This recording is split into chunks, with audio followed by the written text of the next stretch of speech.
बिहार में अब क्या कोई भी उम्मीद नहीं बची है निष्पक्ष चुनाव को लेकर? सुप्रीम कोर्ट में 28 जुलाई की सुनवाई से भी पहले तेजस्वी यादव ने जो कहा, क्या महागठबंधन अब वही करने जा रहा है? पत्नी को मुख्यमंत्री बनाकर देश की राजनीति में एक नया इतिहास बिहार ने ही रचा था।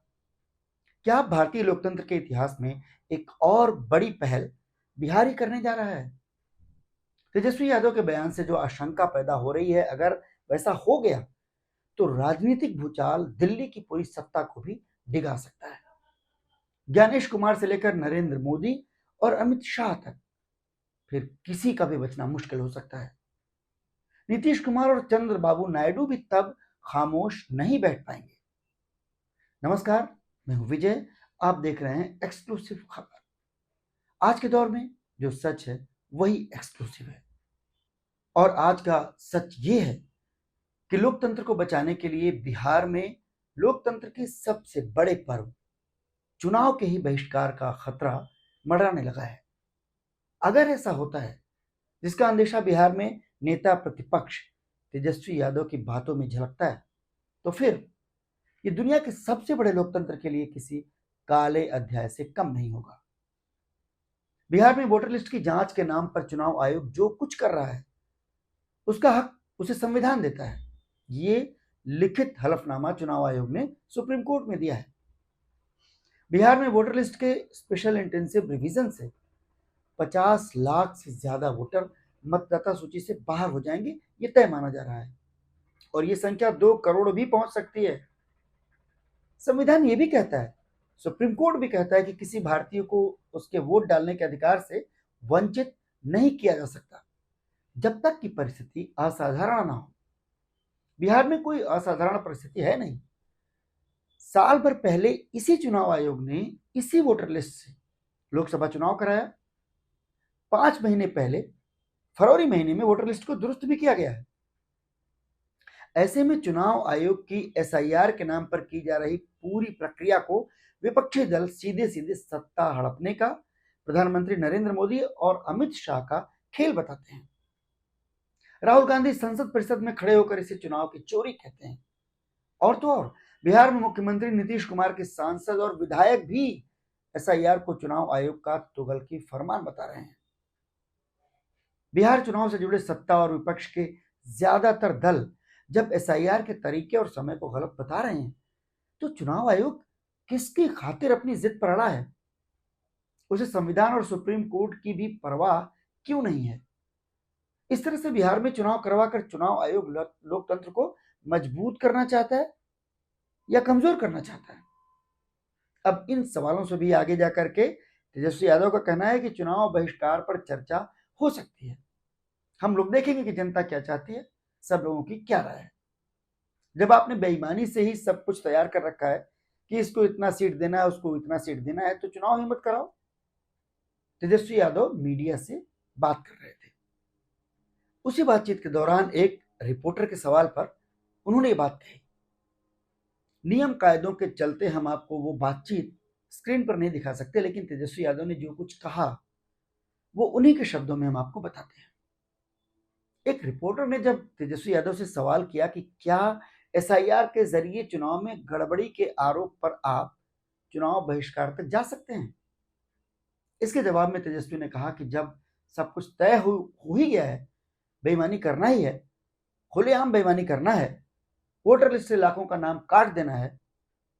इसी वोटर ने कई सरकारें चुनी है। जब बेईमानी करना है तो हम लोग मिलकर बहिष्कार पर विचार कर सकते हैं। हम गठबंधन में सभी दलों से बात करेंगे। चुनाव का क्या मतलब रह जाएगा जब जनता ही वोट नहीं देगी, तो क्या मतलब रहेगा? ये तेजस्वी कह रहे हैं। आगे कहते हैं कि हम लोग गंभीर होकर चुनाव बहिष्कार पर चर्चा कर सकते हैं, ये विकल्प हमारे पास खुला हुआ है। ये लोग मिले हुए हैं, असली खेला अभी ये लोग 1 अगस्त के बाद करेंगे। चुनाव आयोग नया खेला खेलने जा रहा है। हम लोगों की नजर है, जनता गरीब का अधिकार छीनना है तो चुनाव का क्या मतलब है? ऐसे ही एक्सटेंशन दे दीजिए सरकार को। ये तमाम बातें तेजस्वी यादव ने कही। तेजस्वी यादव बिहार में विपक्षी इंडिया गठबंधन के नेता हैं, जिसे बिहार में महागठबंधन कहा जाता है। उनके इन तीखे तेवरों के साथ चुनाव आयोग पर सवाल उठाने वालों में खुद सत्ता पक्ष के सांसद और विधायक भी शामिल हैं। उनकी बात भी हम आपको बताएंगे, लेकिन पहले आप तेजस्वी यादव के बयान पर कांग्रेस का रुख भी जान लीजिए।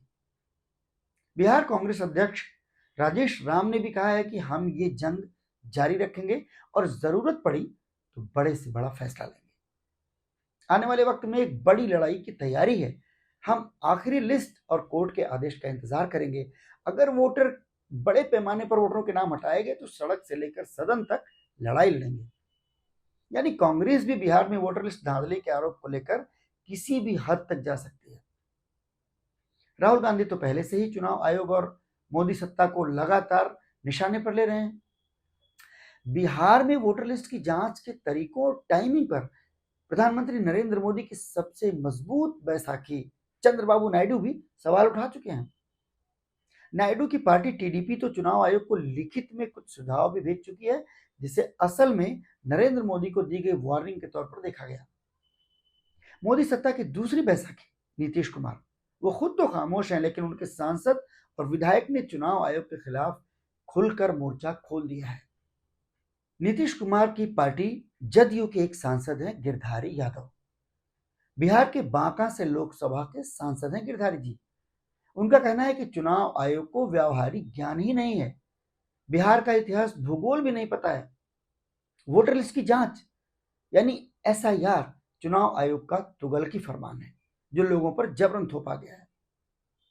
नीतीश कुमार के सांसद ने भी ये बात मीडिया के सामने कही, हालांकि निजी राय के तौर पर कही। उनका कहना था कि पार्टी की सोच पार्टी जाने, लेकिन अगर मैं सच भी नहीं बोल सकता तो सांसद होने का क्या मतलब। नीतीश कुमार के ही एक खास विधायक हैं डॉक्टर संजय कुमार, खगड़िया जिले की परबत्ता विधानसभा से विधायक हैं। इनका कहना है कि एसआईआर जिस तरह से हो रहा है उसे लेकर चुनाव आयोग पर सवाल उठना लाजमी है। जो मजदूर बाहर हैं और कॉन्ट्रैक्ट के तहत 6 महीने से पहले बिहार वापस आ नहीं सकते, उनके वोट तो आयोग काट ही देगा, जबकि वो सब बिहार में वोट डालते आए हैं। नीतीश के विधायक कहते हैं कि उनके क्षेत्र में कोई घुसपैठिया नहीं है, सब बकवास बात है। लोगों की जो परेशानी है वो तो अंडरस्टूड है।